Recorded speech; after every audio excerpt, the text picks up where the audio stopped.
These cacao and sweet potato brownies are honestly one of our favourite recipes. They're totally alkaline. We use goat's butter rather than cow's dairy butter, and this is one of those guilt-free pleasures you can really indulge in.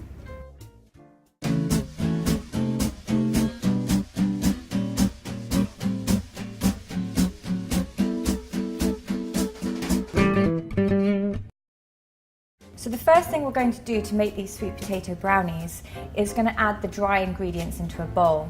First of all, we're going to add the rice flour, then the raw cacao powder, the baking powder, and then we're going to put this to one side while we melt the goat's butter. Pour this into the pan on a very low heat. Slowly just stir it and let it melt. In another bowl, you want to get your wet ingredients, your sweet potato puree, your melted goat's butter, then give it a quick stir just to incorporate it slightly, and your date syrup. Glob it into your bowl and mix it all in. It looks like a marbled effect, it's absolutely gorgeous. Now you're going to add your vanilla essence and then add your egg.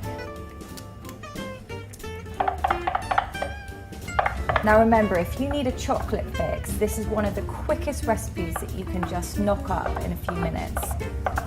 Once your wet mixture is all mixed in and your dry is as well, add them all together, a little bit at a time, just folding in the dry into the wet. It is quite a thick mixture, so don't worry if you think that it's not runny enough.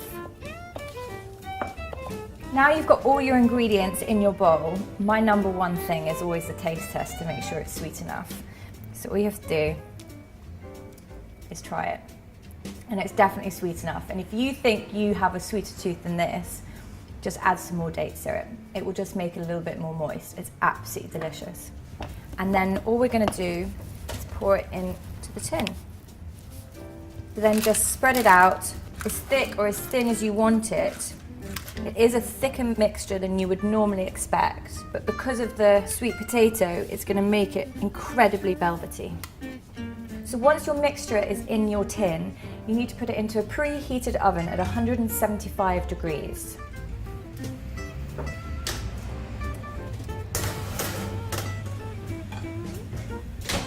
Now you have your delicious smelling brownies out of the oven. What you want to do is carefully take the paper out and put it onto a chopping block.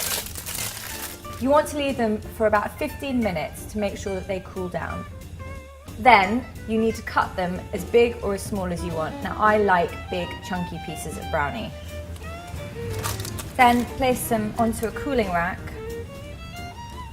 Then you can leave them in a Tupperware container and leave them for a good 4 or 5 days if they last that long.